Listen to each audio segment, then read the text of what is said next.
Até os jogos das quartas de final, Palmeiras e Fluminense já ganharam 39 milhões de dólares de receita, 219 milhões de reais, que no orçamento do Palmeiras é 17% do que era esperado ganhar no orçamento anual, e do Fluminense é 30%, um terço do que ele esperava ganhar no ano, ele já ganhou em poucas semanas jogando o Mundial. O Flamengo e o Botafogo já saíram, eles ganharam o equivalente a 150 milhões de reais, isso equivale a 11% do orçamento do Flamengo e 13% do orçamento do Botafogo. Real Madrid, até agora fez 61 milhões de dólares, que representa 6% da receita dele estimada para o ano. PSG, 7%. Então, para esses caras também é relevante, né? Você fazer em 2-3 semanas o equivalente a 6, 7, 10% da sua receita do ano é muito grande escala. A partir do momento que o Palmeiras e o Flamengo já estão fortes e recebem uma injeção de capital de 150, 200, 250 milhões de reais, que com as gestões que eles têm vão ser bem alocados, a boca do jacaré pode começar a abrir mais.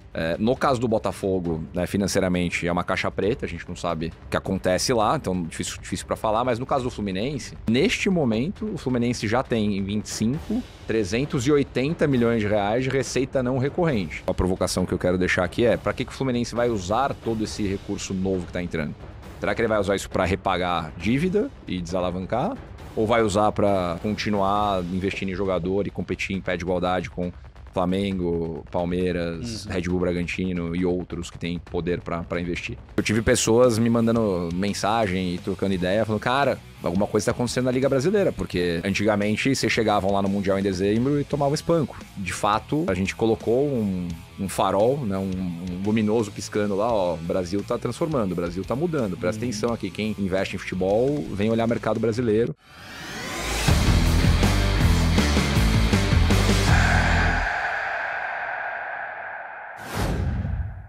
Está valendo! Começa mais um episódio do Sports Market Makers, o podcast de finanças e esportes do Market Makers em parceria com a Outfield. Eu sou o Thiago Salomão, fundador do Market Makers. Tenho aqui na minha frente Pedro Oliveira, um dos fundadores da Outfield, uma das principais casas de gestão do mundo esportivo. E hoje a gente vai falar sobre o Mundial de Clubes da FIFA. Muito menos os resultados, obviamente, muito mais o aspecto financeiro e até geopolítico. Qual é a representatividade desse Mundial? O que a gente já pode extrair de conclusões, vivências dos torcedores? Eu estava lá vendo o meu time na primeira fase, então posso trazer um pouquinho do sentimento. E ó, só para já dar um recado, tá? A gente está gravando esse episódio antes dos jogos das quartas de final, e esse episódio vai ao ar quando a gente já souber quem são os finalistas do Mundial. Então, como vocês sabem, o time que o meu coração é verde e branco, deixa o comentário aí no vídeo, né? Se o Palmeiras tiver chego lá na final, quem sabe já manda lá um avante palestra, vamos aí, vamos ter sorte. Agora, se não chegar, também pode deixar um comentário do Não Fica Triste Salomão. Pelo menos vocês me dão uma zoada, um apoio e já ajuda a engajar o vídeo e levar para mais pessoas. E ainda sobre engajamento, se inscreve no canal. O Sports Market Maker já superou 50 mil inscritos, mas a gente quer crescer ainda mais. Mês de junho, a gente teve o melhor resultado da história de audiência. Então, ajuda a gente a crescer. Isso é um sinal que o povo quer saber mais, não só sobre futebol, mas também sobre finanças. Pedrão, a gente preparou uma pauta aqui, mas primeiro, seja bem-vindo mais uma vez ao nosso super estúdio. E eu tô aqui pensando como a gente pode começar. Eu acho que a parte mais legal para falar do Mundial é o impacto financeiro no orçamento dos clubes brasileiros. Mas vamos dar um passinho lá atrás, até para pegar um pouquinho de contexto histórico e geopolítico. Por que surgiu esse Mundial? De onde veio a ideia de repente, criar-se um Mundial de clubes?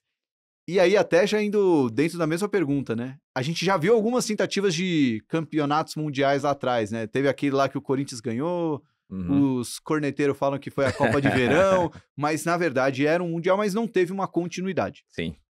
Por que esse vai ter, se vai ter? Cara, antes de tudo, legal, né? Agradecer o pessoal que assiste a gente aí também pelo melhor resultado que a gente teve aí em junho e interessante essa conclusão, né? Acho que a turma tá realmente interessada em saber sobre finanças de clube. Foi um mês que a gente passou 100% dedicado a analisar balanço e chegar nas conclusões de onde o mercado do futebol brasileiro está em termos financeiros. Então, falando em entender o que está por baixo, né, ou por trás do futebol em termos financeiros, a gente trouxe o mesmo conceito aqui para a Copa do Mundo de Clubes. E eu gosto do local por onde você sugeriu da gente começar, porque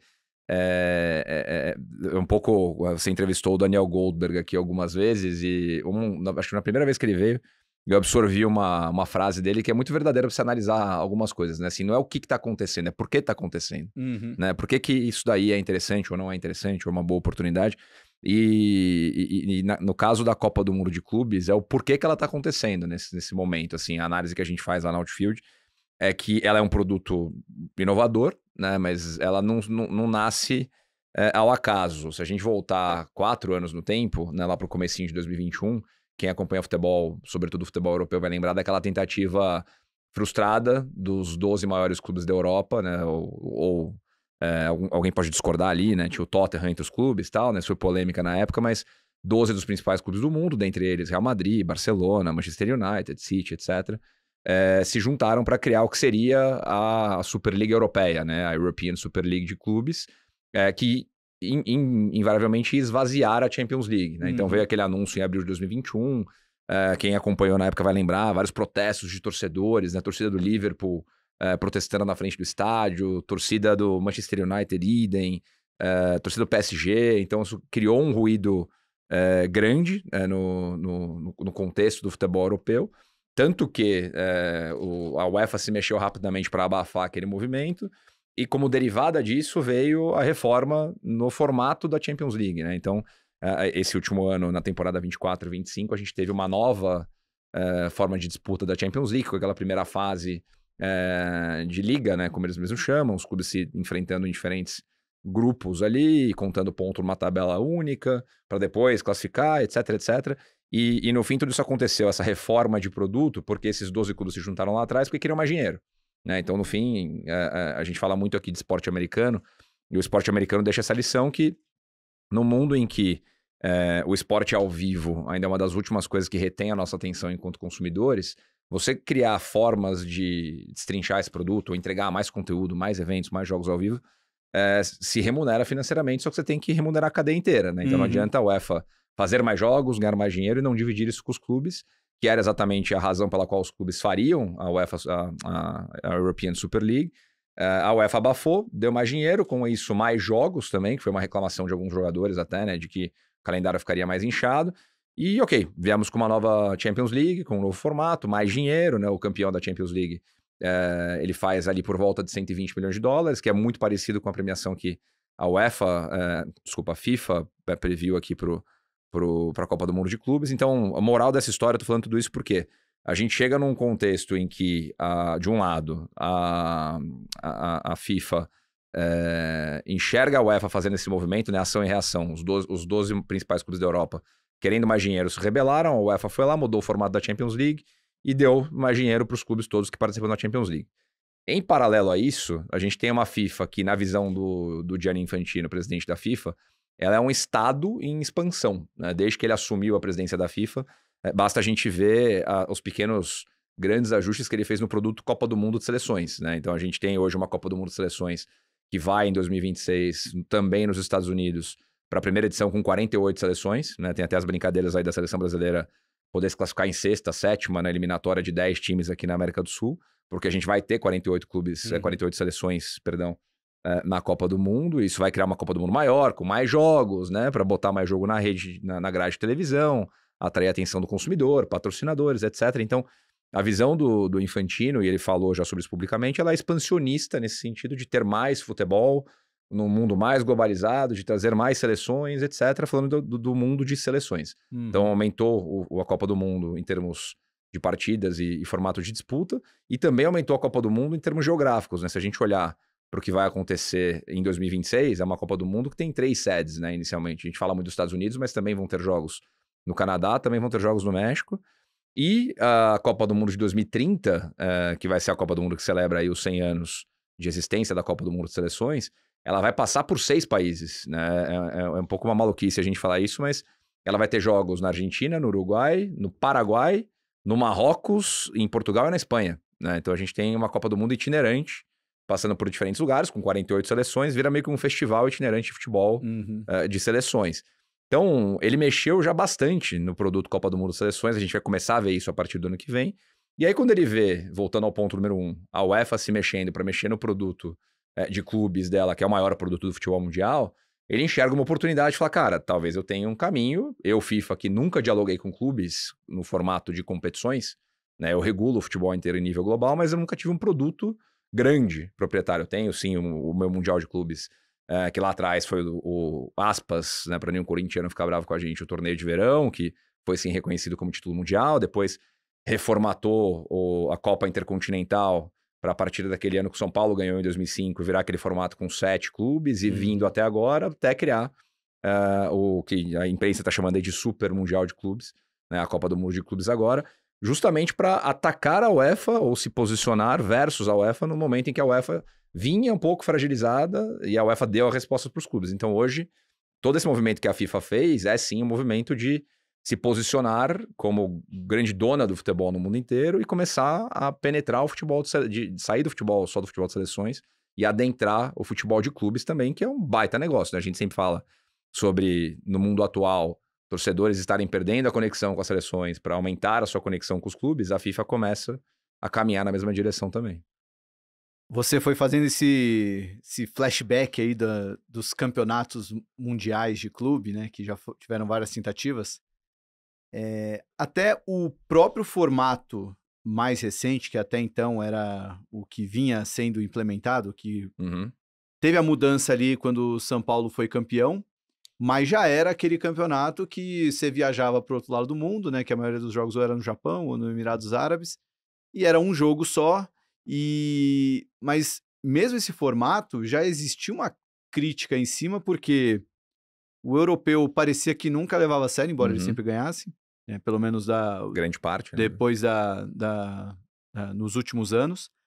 Mas os times brasileiros, e você pega as 3 últimas edições, eles chegam no momento que estão extremamente extenuados, ou no caso, né, tanto o Palmeiras quanto o Botafogo, o Palmeiras quando ganhou a Libertadores de 2020, que na semana seguinte ele já ia jogar contra o Tigres no México, que já estava esperando aquele jogo. Obviamente o Palmeiras já chegou mal das pernas ali, perdeu. E o Botafogo foi pior ainda, né? 48 horas. O Botafogo teve 48 horas, ainda pegou o avião que não reclinava a poltrona, enfim, teve culpa para todo mundo. Mas, pô, aí você vê os europeus reclamando agora, pô, tá em final de temporada, mas pelo menos esse campeonato já tinha sido avisado muito tempo antes. Mas parecia que não tinha um modelo que conseguia agradar a todos. O que dá para tirar já de saldo desse modelo? Você acha que ele vai vingar? Porque diferente de todos os outros, a gente está falando aqui de muito dinheiro, né? A premiação total para os 32 clubes, né? São $1 bilhão, distribuído tanto por participação quanto desempenho. Então os clubes podem ter, se chegar um europeu a ser campeão, né? Que tem uma participação maior, é uma premiação bem expressiva, né? Mesmo para grandes clubes muito ricos como os clubes europeus, mas tem uma participação bem expressiva. Você acha que esse fator financeiro pode ser determinante para que esse formato de fato vigore? Eu tenho certeza que sim, cara, porque a gente vive num mundo, de novo, né, em que o esporte virou o produto e o esporte movimenta muito dinheiro. Não à toa a gente está aqui, né, no Sports Market Makers falando sobre finanças relacionadas a esporte como negócio. Então, o apelo financeiro que o produto traz, ele é bastante relevante, não à toa, por mais que, né, a gente possa ter ali, aparentemente, pega o Manchester City, né, aparentemente o Guardiola usou o torneio para testar uma série de ideias novas, algumas até um pouco malucas demais, como jogar sem zagueiro, né, o segundo tempo inteiro lá contra o Al Hilal, mas via de regra, todos os clubes foram com força máxima, foram com os principais jogadores, foram disputar o campeonato para valer, né, e até na hora que vira a chave ali, acaba a fase de grupos para começar o mata-mata, você vê o nível de competição da maior parte deles aumentando, né, como você espera que seja naturalmente. Então, acho que a questão financeira, ela com certeza vai fazer com que o apelo do produto seja muito relevante. E soma-se a isso, uma questão importante que é exatamente o que você falou quando você trouxe o exemplo do Palmeiras e do Botafogo, que calendário precisa ser endereçado, né? Calendário, a gente sempre fala aqui, não é um problema só brasileiro, é um problema global do futebol. Não adianta você simplesmente socar mais jogo e esperar que o produto vai aumentar de valor e os jogadores vão conseguir manter, porque no fim você está dependendo da performance de 22 caras dentro do campo. Se o cara joga 3 jogos por semana, uma hora a qualidade do espetáculo cai. Então, de alguma maneira, a FIFA, a UEFA, Conmebol, federações nacionais vão ter que sentar, e isso vai ter que acontecer nos próximos 5 anos, porque a gente está chegando num ponto de inflexão, né? Um ponto de estouro, porque no fim, pegar jogadores de altíssimo nível, os caras que estão na Copa do Mundo de Clubes, muitos desses caras vão ficar 3, 4 anos sem férias, né? Tendo ali 10, 15 dias de férias no meio do caminho, porque ano passado, você pega os europeus, disputaram uma Eurocopa no meio do ano, então tiveram já ali 2, 3 semanas de férias depois do Eurocopa. Pega a Espanha, que foi campeã, né? Os jogadores da Espanha, 2, 3 semanas de férias. Esse ano, né, jogadores da Espanha que jogam nesses clubes, 2, 3 semanas de férias. Ano que vem, Copa do Mundo, 2, 3 semanas de férias. É uma Copa do Mundo inchada, com mais jogos, a gente acabou de falar aqui. Então, a gente vai chegar num ponto de inflexão em que um calendário vai ter que ser revisto para que a qualidade do produto não caia e para que o apelo do produto diante do consumidor se mantenha. Então, eu vejo, sim, a Copa do Mundo de Clubes como um produto super interessante e em nível global, mas para que o que a FIFA quer no fim do dia, né? Até quando o Al Hilal ganhou do Manchester City, quem segue o Infantino no Instagram deve ter visto. Ele fez um post elogiando o Al Hilal, falou, pô, Al Hilal é incrível a vitória do Al Hilal contra o Manchester City. Porque o que ele quer é cada vez mais os clubes não europeus disputando em pé de igualdade com o europeu, que é o que todo mundo quer. Ter um futebol global competitivo. Se ele conseguir provar que o futebol global pode ser competitivo, ele tem um baita produto na mão, porque o europeu também não vai ficar querendo tomar porrada. No próximo Mundial, se Palmeiras ou Fluminense ou Al Hilal ganharem esse Mundial de Clubes, né, são os 3 não europeus que permanecem, para a FIFA vai ser maravilhoso do ponto de vista de apelo, né, de você criar um negócio que engaja.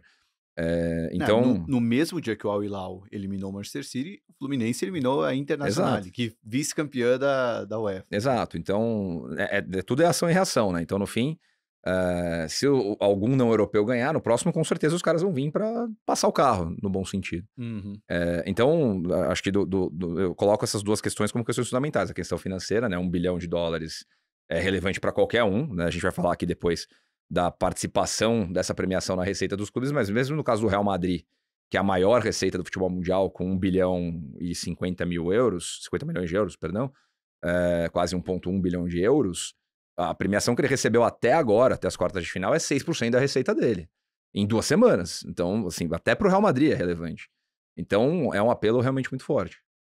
E até já separei aqui, né, não vou ficar falando para não ficar tão chato aqui, né, mas cada vitória, né, na fase de grupos, você já recebia uma premiação, né, de $2 milhões, aí ganhando nas oitavas $7,5 milhões, nas quartas 13 milhões, na semi 21, e aí o vice-campeão leva 30 e o campeão 40, né, então você vai acumulando aí, fora só a participação por si só, os clubes já ganharam ali um quequereco bom, né, mas eu montei uma tabela aqui, lembrando, pessoal, isso aqui é antes dos jogos das quartas de final. Então talvez possa mudar. Mas até os jogos das quartas de final, Palmeiras e Fluminense já ganharam $39 milhões, praticamente $40 milhões de receita.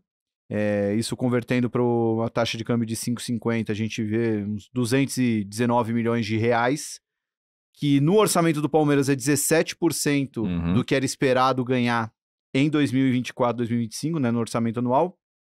E do Fluminense é 30%, 1/3 do que ele esperava ganhar no ano, ele já ganhou em poucas semanas jogando o Mundial. O Flamengo e o Botafogo já saíram, eles ganharam o equivalente a perto de $150 milhões, o Flamengo um pouco mais, e isso equivale a 11% do orçamento do Flamengo e 13% do orçamento do Botafogo, né? O quanto eles colocaram lá no budget que eles achavam que ia ter de receita no ano. Ou seja, já são, com exceção do Fluminense, né? Palmeiras, Flamengo e Botafogo já são times que já tinham uma gordura financeira e, vamos dizer, de crédito com a torcida pelos bons anos recentes, até abre um pouco esse gap em relação ao restante do futebol brasileiro, né? Perfeito. Não, e até vou complementar aqui falando dos europeus, que eu comecei a dar o spoiler agora.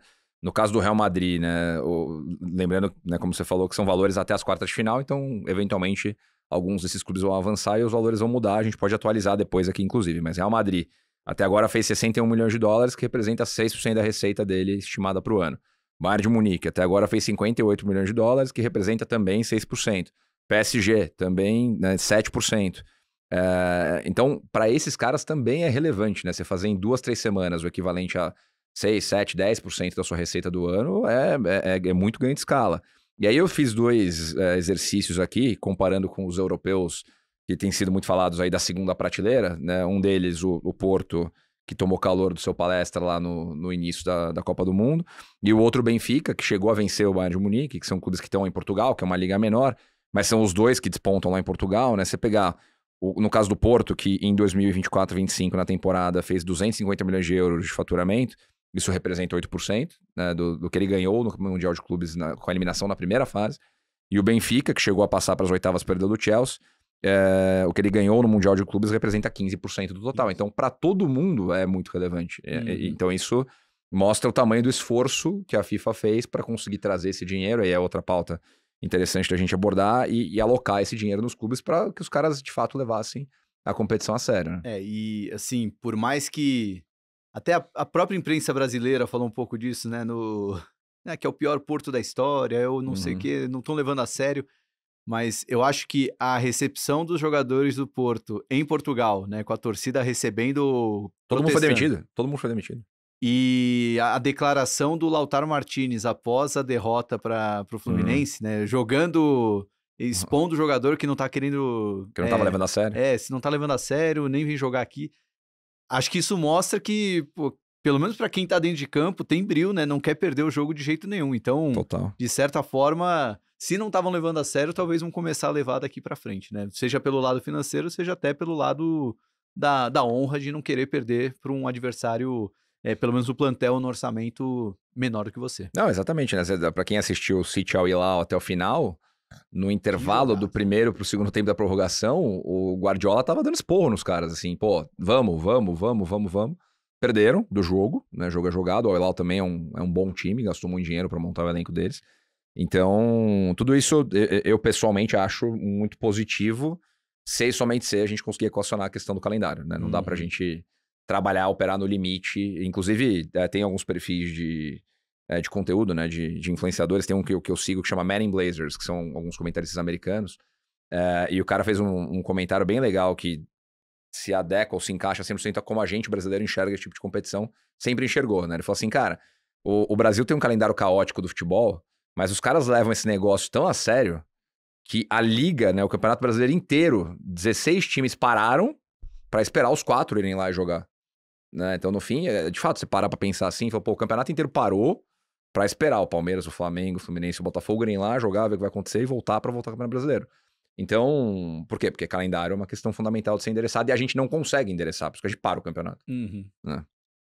Né? E quando você falou que a gente tá perto de um estouro, né? Vamos lembrar que final desse ano a gente vai ver um fenômeno no futebol brasileiro que eu tô muito curioso para ver o que vai acontecer se por acaso algum time brasileiro ganhar a Libertadores. Se algum desses top 3, 4, 5 aí em termos de performance esportiva, né? Que são, né, os suspeitos usuais, Palmeiras, Flamengo, Botafogo. Mas é que o ponto é, se ganhar a Libertadores, o Mundial Interclubes do fim do ano... antes do fim do Brasileiro. Ele vai acontecer antes do fim do Brasileiro. Então a gente vai ver um fenômeno de o mesmo time jogando 2 competições simultaneamente, então, quase mas aí que no mesmo dia. fica a dúvida, né? Se o Palmeiras, vamos supor que, né, pro Thiagão aqui deu tudo certo, em 2 semanas o Palmeiras é campeão mundial. E o Palmeiras ganha o Brasileiro no fim do ano, será que o Palmeiras vai jogar o outro Mundial? Será que ele vai levar a sério o outro Mundial? Né? Se a gente levou a sério o Paulistão nesses últimos anos aí, né? Por que não vai fazer isso? Bom, Pedrão, peguei uma outra estatística aqui, até para falar quanto o torcedor comprou de fato esse campeonato. Então, até as quartas de final, né? Então, o dado até 2 de julho, foram vendidos 2.009.825 ingressos de partidas do Mundial. Isso dá uma média de 36 mil espectadores por partida. Pra quem viu os jogos, até pela televisão e até alguns jogos no estádio, parece até que os estádios não estavam cheios, mas também porque os estádios... São muito grandes, né? Quase 100 mil pessoas cabem em cada estádio. Mas se fosse trazer pra realidade, como palmeirense, o Allianz Parque, 36 mil pessoas é quase 80% que de cada ocupação. cheia em todos os jogos, né? Se pegar um dia que tem show, que perde uma parte ali, 100%. tava cheio. Mas o quanto você acha que isso é positivo, isso repercutiu? E aí eu posso dar até meu próprio testemunho, Claro. que estava lá como torcedor, e acho que o Palmeiras foi, até fizeram um ranking lá dos sul-americanos, parece que foi o que teve mais presença em jogos. De fato, o Palmeiras jogou mais, né, em Nova York e Miami em primeira fase, então, cidade de Nova York Facilita a logística, né? mas estava verde e branco mesmo. E assim como outros clubes cuja torcida é mais apaixonada, né? Então você pega os times latinos, né? O Flamengo Boca, também, River. o Boca, o Esperance, né? Também teve o próprio Palmeiras e o Al-Ahly. O Tinha Al-Ahly bastante gente do Al-Ahly, do Egito. O estádio estava até mais torcedor do Al-Ahly que do Palmeiras. Então você via que pelo menos esses torcedores emergentes realmente compraram o negócio e estavam lá com bandeira, com tudo, fazendo festa. Já os europeus estavam como a gente esperava, assim, pouca presença de público. Você acha que isso chega a ser um problema? Você acha que... E até dentro disso, eu queria que você falasse até da escolha dos Estados Unidos, que a gente viu um fenômeno até meio bizarro, né? De jogos que foram paralisados 2 horas por... Até uma galera começou a zoar, pô, tá com medinho de chuva, ninguém viu o jogo da Série B ali, que os caras estão jogando quase debaixo d'água e aqui para 2 horas o jogo porque começou a ventar, enfim. Queria que você falasse um pouco disso. Cara, eu acho que tem também separado entre 2 frentes aí, né? Tem a primeira parte que é pra FIFA, né? E até conversei com um amigo, né, que é investidor nosso também, que hoje trabalha na FIFA e tá lá no escritório da FIFA, que tá trabalhando em função da Copa do Mundo de Clubes e da Copa do Mundo de Seleções ano que vem. E a gente tava debatendo isso, e ele falou, claro que do ponto de vista operacional, para todo mundo seria mais legal você ter os jogos em estádios menores, estádios de MLS, em sua maioria, né? Tiveram alguns jogos no estádio do Orlando City, no estádio do Nashville, lá em Charlotte, estádios que, de fato, têm uma capacidade menor ali. Menor, eu tô dizendo o tamanho do Allianz Parque, né? Cabem 45 mil pessoas, 40 mil pessoas. Você teria uma atmosfera para efeito de quem tá vendo na TV, mais legal, né? Você tá vendo ali o estádio meio cheio, 80%, 90% de ocupação. Poderia ser dessa forma? Poderia, mas a Copa do Mundo de Clubes também tem um caráter de evento teste. Então, como a Copa do Mundo do ano que vem de seleções ela vai ser em estádios de NFL, estádio de NFL tem capacidade de 80 mil para mais, né? Você foi lá no MetLife Stadium, cabe 85 mil pessoas, é um estádio gigantesco. O Lincoln Financial Field do Philadelphia Eagles, 88 mil pessoas, um negócio gigantesco. Então, assim... Agora dá pra falar porque já foi, mas eu vi 3 jogos do Palmeiras e vi o Flamengo e Chelsea também. Fui lá infiltrado, mas vi. Dei sorte até que eu entrei só no segundo tempo. Boa. Então nem vi o gol do Chelsea, só vi a virada do Flamengo. Mas são estádios muito grandes, então assim, operacionalmente falando, eu acho que tem essa importância para a FIFA de fazer os eventos teste e testar ali como funciona a operação, se deu problema, não deu problema, porque de fato para eles ainda o carro-chefe é o produto do ano que vem, então dá para errar nesse, não dá para errar no que vem. E então acho que essa é uma questão importante, mas do outro lado também concordo com você, acho que você ter 36 mil pessoas de média de público é sim um sucesso num produto novo, produto num mercado que invariavelmente tem pouco apelo. A gente está falando de um torneio de clubes nos Estados Unidos. Exato.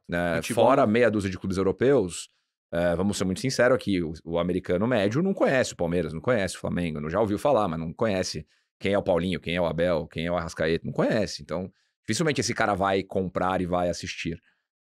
Então, ter 36 mil pessoas de média de público eu acho excelente. Ter a mobilização que a gente teve de palmeirenses, flamenguistas, botafoguenses, tricolores, indo aos jogos lá também é super legal, né? Eu fiz o comparativo aqui. O Palmeiras teve 44 mil de média nos jogos até agora, né? Tá jogando ainda. Com certeza essa média vai aumentar, porque são jogos maiores. Flamengo 43 mil, o Botafogo 35 mil e o Fluminense 24 mil. E o Fluminense teve a pior logística, né? Jogou em estados um pouco mais afastados, tal, então talvez isso justifique essa média um pouco menor. Mas não fica tão longe do que os europeus fizeram, né? Se você tirar ali as 2 grandes potências do momento, o Real Madrid, porque é o Real Madrid, e o PSG porque tá num momento enorme da história dele, em nível global também. Né? Os dois fizeram, o Real Madrid fez 65 mil de média de público pro jogo, mas é o Real Madrid, né? É um time global. É o Circo du Soleil. O PSG fez 63 mil, depois você tem uma queda pro Inter Miami, com 55 mil, todo mundo querendo ver, né? Como você teve o prazer de ver lá Messi e Suárez. E o Bayern de Munique, aí você tem um degrau, o Bayern de Munique já é 45 mil, o Palmeiras vem com 44 mil, então você sempre vai ter os clubes de maior apelo, mas 36 mil de média, acho que é um bom resultado no fim do dia. Já que você falou do Messi, eu tava lá no estádio, foi talvez um dos jogos, para quem...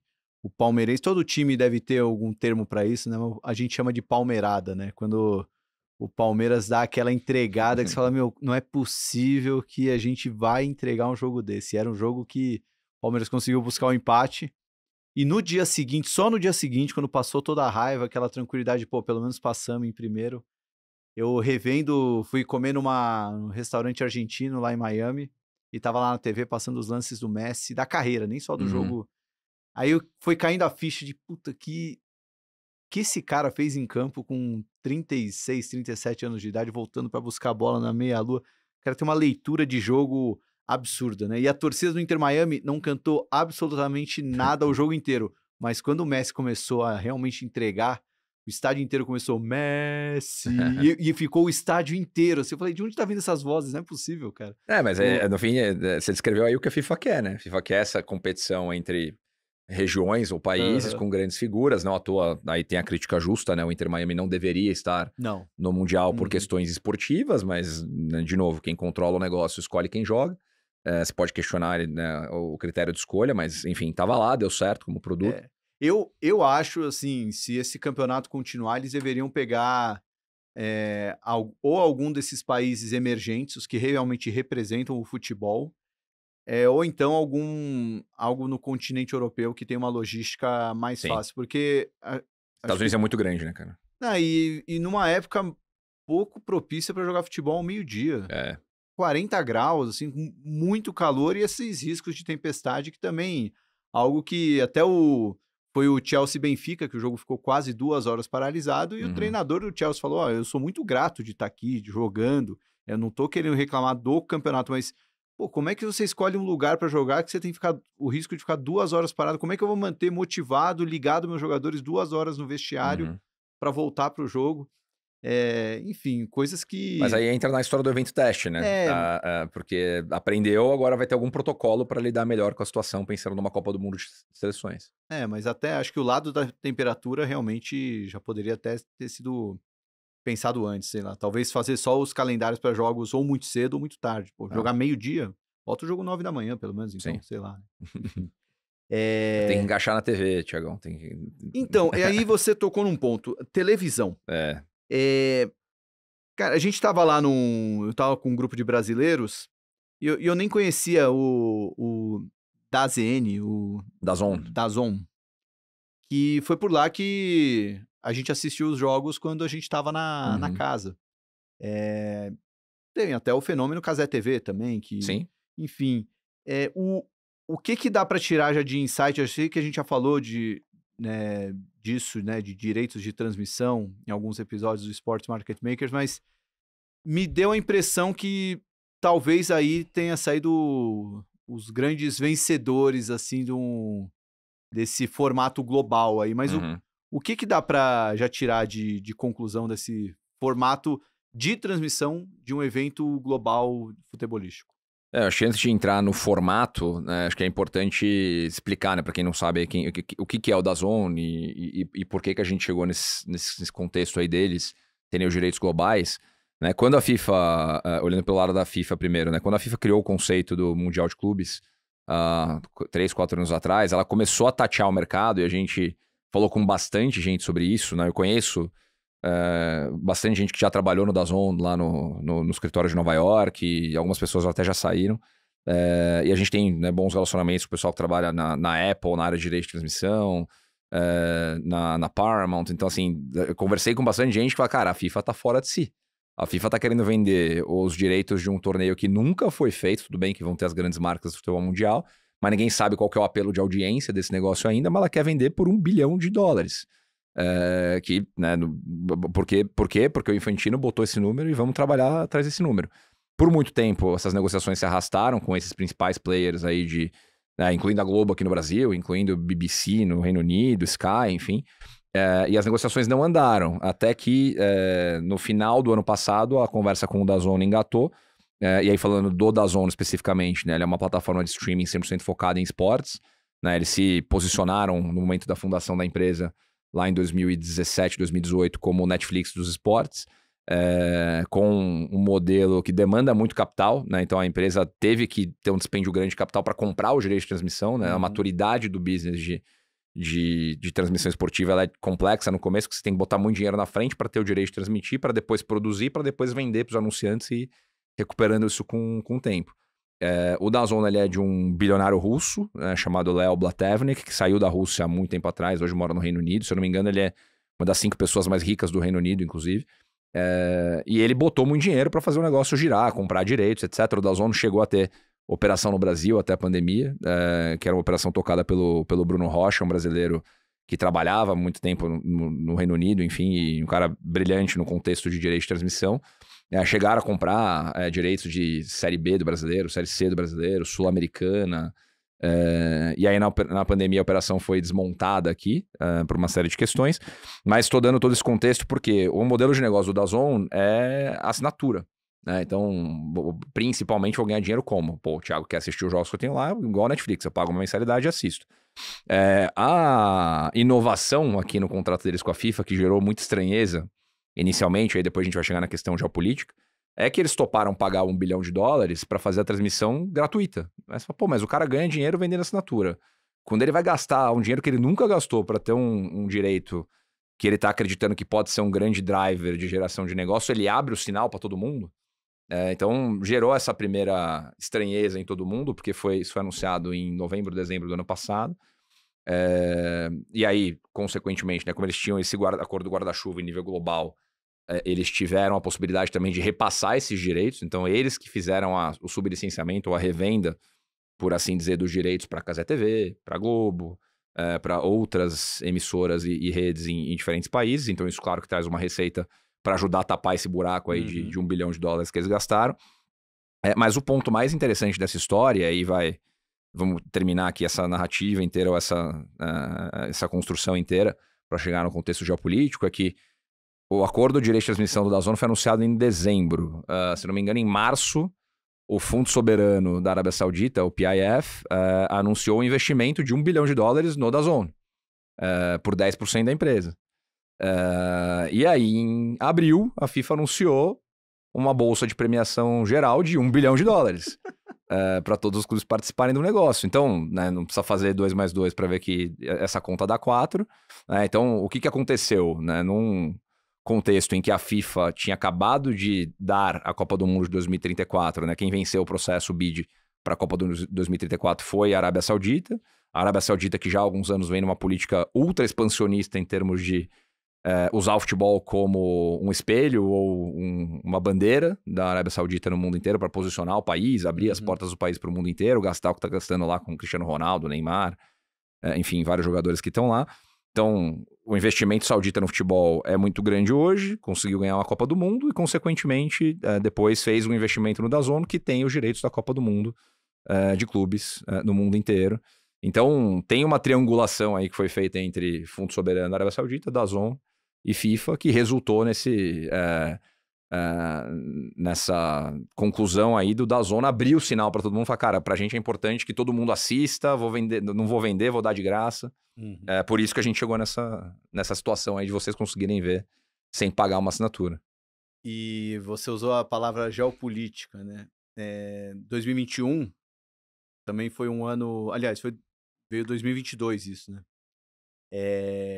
Foi o ano do início da guerra. Da guerra da Ucrânia, né? Ucrânia e Rússia, onde começou o que alguns podem chamar de confisco, mas simplesmente boa parte do lado, o eixo do mal ali, o lado oriental ali, que estava apoiando a Rússia principalmente, começou a ter maior dificuldade de de Transitar dinheiro. transitar o dinheiro ali, teve até os dinheiros aplicados nos Estados Unidos, os times nas ligas europeias.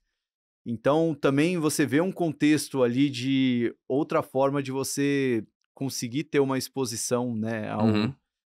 De alocação de capital diferente, né? e até de alinhamento político ali, né? Enfim, é interessante ver como as coisas, os tabuleiros geopolíticos aí, as pecinhas do War, né, se movimentaram, né? Então, só para concluir, a Arábia Saudita vai ter a Copa do Mundo 2034. O fundo da Arábia Saudita colocou 1 bi na empresa desse magnata russo que hoje mora no Reino Unido, que já tinha colocado 1 bi para ter o direito de transmissão da FIFA e abriu esse sinal de graça. Dá para falar que é totalmente casual isso, totalmente coincidência, ou tem um pouquinho dos dois? Não, acho que tá tudo andando junto, assim, e, né, naturalmente quem tá ouvindo a gente aí pode questionar se é ético ou não é ético, se é, né, moral ou imoral, mas na prática não fizeram nada de errado, né, a FIFA tá negociando o direito de transmissão com uma empresa que tem como modelo de negócio comprar o direito de transmissão e transmitir jogos. O Fundo Soberano da Arábia Saudita investe em diversas companhias no mundo inteiro. Então, né, até eles usaram na argumentação para justificar o investimento no DAZN o próprio Qatar, porque o Fundo Soberano do Qatar, ele tem um investimento num canal que chama beIN, que é um canal grande na Europa, transmite muito futebol também, etc. Então justificaram, falaram, pô, o Qatar tem um canal, eu também quero ter o meu canal para transmitir esporte, futebol, porque para mim é importante como investimento na estratégia do meu portfólio aqui em nível global, ter um canal que transmite futebol nesse contexto de direito de transmissão apreciando de valor, etc. E até é interessante essa comparação Qatar e Arábia Saudita, a gente estava falando disso no escritório outro dia, porque neste momento o Qatar tem um clube, né, tem o PSG, e tem o canal de TV, tem o beIN, que é um canal muito forte na Europa, quase um Sport TV, e o PIF, a Arábia Saudita, foi lá e copiou, né, tem o Newcastle na Inglaterra e tem agora o DAZN. Então, as estratégias estão muito similares para se posicionar em nível global. O Qatar teve uma Copa do Mundo em 22, a Arábia Saudita vai ter uma Copa do Mundo em 34. E assim a banda vai. No fim, a gente tem que ser um pouco pragmático também, porque tudo que a gente gosta de consumir, quem tá ouvindo a gente aí como futebol hoje em dia, custa muito caro. Então, o funding para isso tem que vir de algum lugar. Nem sempre das mesmas fontes a gente vai viver, né? Uhum. Excelente. Bom, Pedrão, a gente já falou um pouquinho dos clubes participantes, né, a relevância da premiação em cada um deles. Falou um pouco lá da experiência, mas aí você com essa cabeça de investidor, né, que olha as coisas sempre como tem aquela visão de negócio, né? Que saldo que você, aí com o chapéu de gestor da Outfield, você tira do que você tem visto nessas semanas? Lembrando, a gente está ainda nas quartas de final. Antes das quartas de final. O que você tira aí de saldo, pensando até, de uma maneira até estrutural? E você é um cara que vive quanto mais profissional o futebol ficar, melhor para você, melhor para seus cotistas, melhor para o seu negócio. O que você tira de saldo aí dessas semanas que você acompanhou esse Mundial de Clubes? Cara, o primeiro ponto muito legal pra gente aqui, futebol brasileiro, agora falando do nosso mercado local aqui, é que independente de você questionar se o europeu tá 50%, 70%, 100%, de fato, as duas grandes vitórias ou três, né, duas grandes vitórias e um bom jogo que o Brasil teve contra europeus, até agora, 3 vitórias, né, tô falando errado, porque foi Flamengo e Chelsea, Flu e Inter e Botafogo e PSG. Somados ao empate do Fluminense com o Borussia, são os 4 bons resultados que os brasileiros tiveram contra grandes clubes europeus, inegável.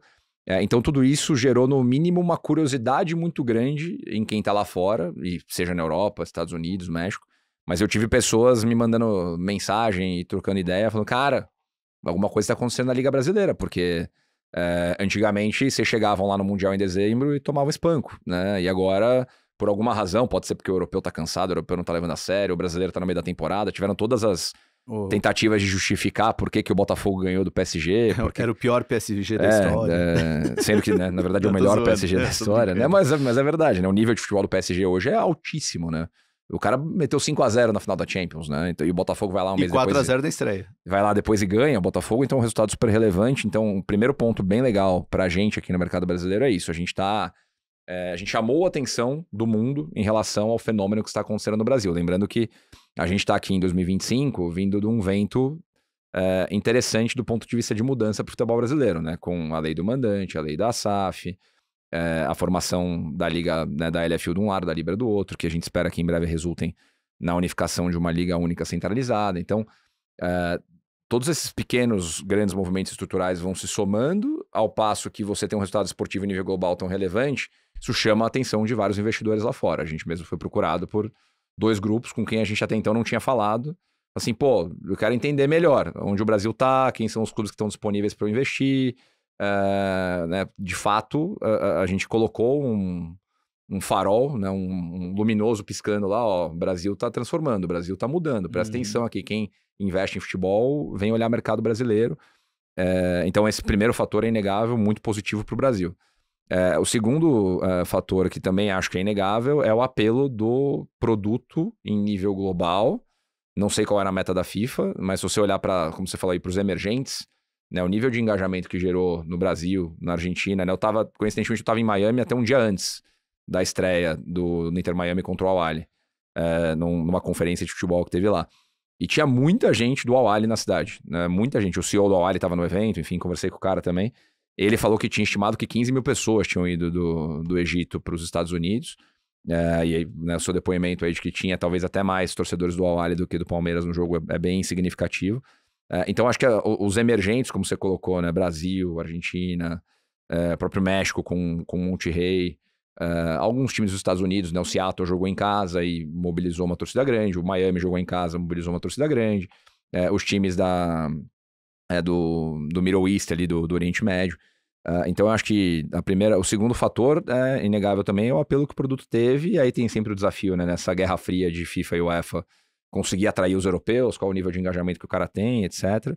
Mas até se falou, né, houve boatos aí que a própria FIFA já estava pensando em aumentar o número de clubes participantes, que não necessariamente ia ser mais um evento teste, agora é tudo boato, né, mas ia ser mais um evento teste em países que vão sediar a Copa do Mundo. Até o próprio atual presidente da CBF posicionou que o Brasil está aberto para ser país sede desse Mundial em 2029.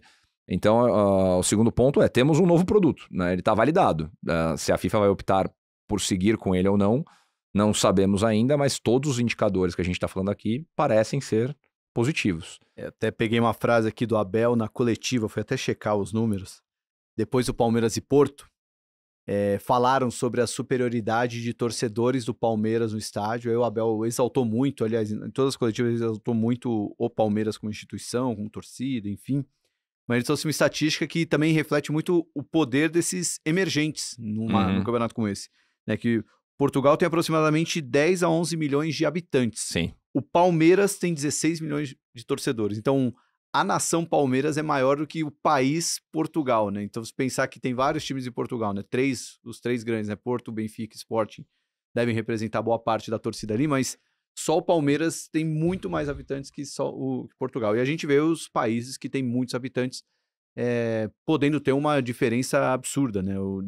Em aspecto de aderência, o fanatismo, o dinheiro que você gasta, né? Bom para a economia do país, né? Exato. Não, e até do ponto de vista de engajamento, acho que um negócio interessante até, né? Você como palmeirense possivelmente não viu isso, mas eu tava conversando com a turma lá no escritório e torcedores dos outros times, né? Se pegar o Santos, São Paulo, o Corinthians, o Vasco, quem não foi tentar entender, falei, cara, mas como é que o time classificou? Né? Aí foi voltar lá em 2020, quando começou a contar a história do ranking aqui da Conmebol e tal, e tinha São Paulino comemorando lá, porque no ranking hoje o Palmeiras é o primeiro, o São Paulo é o segundo. Porque começou a contar agora, o São Paulo fez uma boa fase de grupos na Libertadores, etc. Então a galera, se o produto continuar, esse vira uma outra ferramenta de engajamento, você ir contando os pontinhos ali de onde eu tô pro Mundial de Clubes de 2029, porque esse negócio pode me pagar 50, 60, 70 milhões de dólares e eu vou competir com os caras em nível de igualdade, me provar em nível global. Então, surgiu um fato novo bem interessante. E você até falou disso abrir os olhos para o Brasil, né? Você citou o Vasco e eu colocaria o Corinthians aí também. 2 times que tem o tamanho e a torcida para estar num evento como esse, mas hoje, financeiramente falando, estão bem distantes dos seus rivais, né? Sim. Se o Vasco já estava distante, agora Botafogo, Fluminense e Flamengo ganhando essa premiação, pode abrir ainda mais, e o Corinthians com todos os problemas financeiros que vem tendo.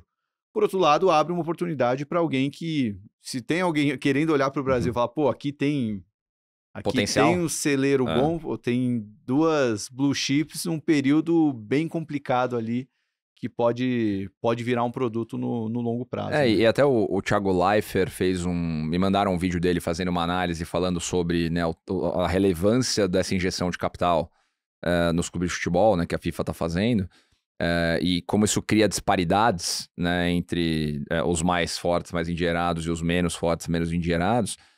Ele até usou um paralelo, ele falou, putz, no futebol de seleções, e é muito verdade, né, não faz diferença se o país é mais rico ou mais pobre, porque o cara não pode contratar um jogador. Uhum.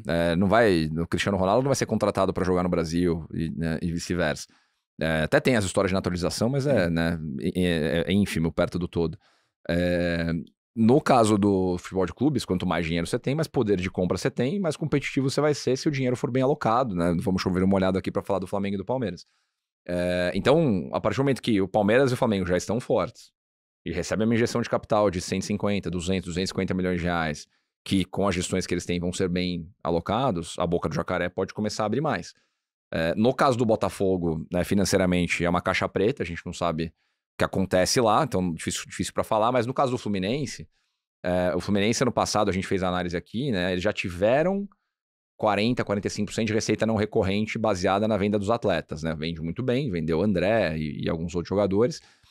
Esse ano já tinha feito a venda do Cauã Elias no começo do ano. Foi uma venda, se não me engano, de 120 milhões de reais. E agora ele põe em cima disso, mais arredondando aí, 180, 200 milhões de reais que ele já ganhou.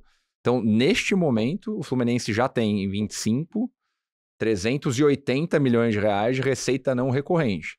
O que quer dizer que, a provocação que eu quero deixar aqui é, para que o Fluminense vai usar todo esse recurso novo que está entrando? Será que ele vai usar isso para repagar dívida e desalavancar? Ou vai usar para continuar investindo em jogador e competir em pé de igualdade com Flamengo, Palmeiras, Red Bull Bragantino e outros que têm poder para investir? É um bom contexto para a gente analisar aí. Para que o Fluminense vai usar essa injeção grande de capital que está entrando agora? Porque, com todo respeito ao Fluminense e aos torcedores, mas não é nem pelo quão longe está chegando, mas o quanto que representa financeiramente isso para o Fluminense. Porque além do dinheiro que está entrando, pô, surgiu um jogador, John Arias, que já era um grande jogador, mas eu ia falar agora. O quanto o Fluminense pagou por ele e o quanto esse cara deve estar valendo agora, embora pela idade, talvez ele não seja jogador de mercado europeu, já está com 27 anos, mas vale muito mais que aqueles 3 milhões de reais que o Fluminense pagou lá atrás para contratar ele. E no fim, esse é o outro fenômeno, né? Da valorização que os jogadores brasileiros vão ter saindo disso tudo, né? De você pegar algum scout, algum olheiro que viu o jogo do Botafogo com o PSG, fala, putz, né? Tudo bem que o Igor Jesus já foi vendido, né? Os dois que foram melhores naquele jogo foram vendidos pro mesmo time, né? O Jair e o Igor Jesus lá pro Nottingham Forest. Quem deve estar abrindo o sorriso aqui é o grego, né? O Marinax, que comprou os dois jogadores por um valor que hoje você pode achar que tá abaixo do que eles deveriam valer. No caso do Fluminense, você tem esse efeito de valorização. Então, o Arias, que muita gente tá dizendo aí que é o melhor jogador do torneio até agora, quanto que vale o Arias agora, que pode somar para essa receita não recorrente que a gente acabou de falar aqui? Quanto vale um Hércules, que fez um baita segundo tempo lá contra a Inter de Milão, fez o gol no final do jogo, que o Fluminense comprou do Fortaleza no começo do ano. E é um cara que já vai se valorizar muito, então tem esse efeito secundário também. Tem aquele menino lá também no gol, o Fábio. Aquele menino. Incrível, 44 anos que esse cara tá fazendo, né? Absurdo. Bom, muito legal. Como um amante do futebol, acho muito legal também o tapa de pelica que os brasileiros deram em alguns times europeus. Acho que... Tirando o sarro do Neuer depois também mas ali também, eu acho que faz parte. O ponto principal ali é que, assim, eu lembro muito bem, porque eu tava lá, né, e vendo aquela tensão da estreia de caramba, a gente vai jogar com o Porto e, vai ser muito difícil. O Palmeiras conseguiu jogar de igual para igual, em alguns momentos melhor, teve aqueles lances que a bola não entrou, aquelas 3 bolas seguidas. Deveria ter ganho o jogo, né? Só que mais especial que isso, que acho que foi o mais emblemático, e falando como palmeirense, a vitória do Botafogo sobre o PSG, abriu ali uma caixa de Pandora, tipo, sim, é possível. Olha, o PSG tinha ganho os 2 últimos jogos, né? Foi 5-0 na Inter de Milão na final da UEFA, Sim. 4-0 na estreia do Mundial contra o Atlético de Madrid. E as contas eram, será que o Botafogo vai perder de menos para conseguir passar do Atlético no saldo? O Botafogo vai lá e ganha o jogo. Pô, isso aí foi maravilhoso. E foi muito elogiado pelo Luiz Henrique depois, né? Que falou que foi o time que melhor defendeu o PSG na temporada inteira. Então, de fato, foi muito legal. E isso ajuda a colocar, né? Isso que a gente falou aqui como o primeiro ponto legal de insight tirado de tudo isso. O futebol brasileiro tá mais em alta no contexto do futebol global, agora chamando mais a atenção do investidor. Uhum. Bom, Pedrão, algum comentário final? Se não, vou deixar a pergunta de qual foi se tem alguma coisa que você falou, meu, isso foi a coisa mais legal que eu vi no Mundial até agora. Eu achei muito engraçado o torcedor fluminense jogando pizza no ketchup na pizza na frente dela. Mas alguma coisa que você guarda que foi muito legal aí até essas quartas de final? Cara, eu acho que todas as reações de torcidas, quando você tem essa visão né, usando a expressão aqui, o colonizado ganhando do colonizador, né, o emergente ganhando do europeu, você vê todo tipo de reação, né, desde do torcedor do Flamengo, né, pô, e assim, o Flamengo ficou barato pro Chelsea, o 3-1, o Flamengo poderia ter ganhado demais. O torcedor eu tenho alguns amigos torcedores do Fluminense que estavam no jogo contra a Inter de Milão, então, pô, ver o vídeo deles na arquibancada com os filhos, incrível, né, os meninos de 6 e 4 anos chorando com o pai, vendo o Fluminense ganhar da Inter de Milão, são coisas que não tem preço, então isso é muito legal. Mas eu vou ficar aqui com o City e Al Hilal, que eu achei que foi um jogo divertidíssimo. Até as reações da torcida, né? Teve aquele cara que ficou... Cara com a camisa... O cara que fez a... Não, e o cara com a camisa do Fluminense, torcendo pro Al Hilal e abraçando o torcedor do Al Hilal, né? Então, foi um jogo, além de ser um jogo bem divertido, né? O Guardiola entregando um jogo legal pra caramba, o Inzaghi acabou de chegar lá, acabou de ser vice-campeão da Champions e já bate o City também, então aquele jogo teve uma história bem legal. E pra mim a cerejinha do bolo foi isso, o torcedor do Fluminense abraçando o torcedor do Al Hilal, comemorando o gol do City. Agora vão se enfrentar amanhã, né? Então vamos ver o que acontece. E a corneta pro Neymar, né? Que PSG campeão da UEFA. Que não o Al Hilal ganhando do City. E o Al Hilal na semifinal, nas quartas de final do Mundial. Bom, Pedrão, então a gente pode encerrar aqui. Lembrando, pessoal, essa gravação foi feita antes dos jogos das quartas, então se o Palmeiras, por acaso... Quer deixar o palpite aí pra quem chegou na final? Nem lascando, isso aí eu não faço... Sabe que a única vez que eu fiz um palpite num podcast... Antecipado, assim? Foi eu vou lembrar de 2. E até por isso que eu não vou fazer palpite nenhum. Palmeiras e Grêmio na Libertadores. O Palmeiras ganhou de 1-0 no Olímpico. Golaço do Scarpa de falta. Tomou 2-1 aqui. Aqui é lógico que vai ganhar, né? Então eu vou falar. O Palmeiras já tá classificado. E foi lá e toma a trolha. E aí depois o jogo que eu falei, não, esse é mais seguro. Porque a gente ganhou do CRB lá em Alagoas de 1-0. E aí vem pra cá. Copa do Brasil, né? E o CRB faz 1-0 e ganha da gente nos pênaltis. Então, depois disso, não, nenhum palpite. Até tinha uma galera fazendo esses vídeos antes de entrar no jogo, me perguntaram, né, no Palmeiras e ao Ali, palpite pro jogo. Eu falei, não faço palpite. Não, mas fala alguma coisa. Eu falei, tá, 0-0. Vou facilitar a sua vida. 0-0 gol contra. Quem pior chega, é que foi um gol contra. Quem chega na final do lado europeu? Mais fácil. Eu acho que é Putz, eu acho que o Bayern vai chegar. Eu acho que ele eu ia falar Bayern também. O Real vai ser curioso. Mas ia ser muito engraçado se passar... Qual é o mais fraco de lá? É o Borussia, né? O Borussia Dortmund. Não. Vai ser o Bayern. É Real e Borussia e Bayern e PSG. Não, vai ser o Bayern. Eu acho que o Bayern vai passar dos dois e vai pra final. Aí haja coração, já diria Galvão Bueno. Aí deixem nos comentários aí, quem vai fazer a final com o Bayern. E se o Palmeiras chegou lá, deixa lá os comentários. Se não chegou, também dá aquele apoio aqui pra mim, que já vou estar muito triste ou muito feliz quando esse episódio for pro ar. Galera, valeu demais. Pedrão, valeu demais. Obrigado aí pela aula de Finanças e Geopolítica dos Esportes. Gostou do vídeo? Se inscreve no canal Sports Market Makers, toda quarta-feira aqui nesse canalzão que não para de crescer. Até a próxima e tchau!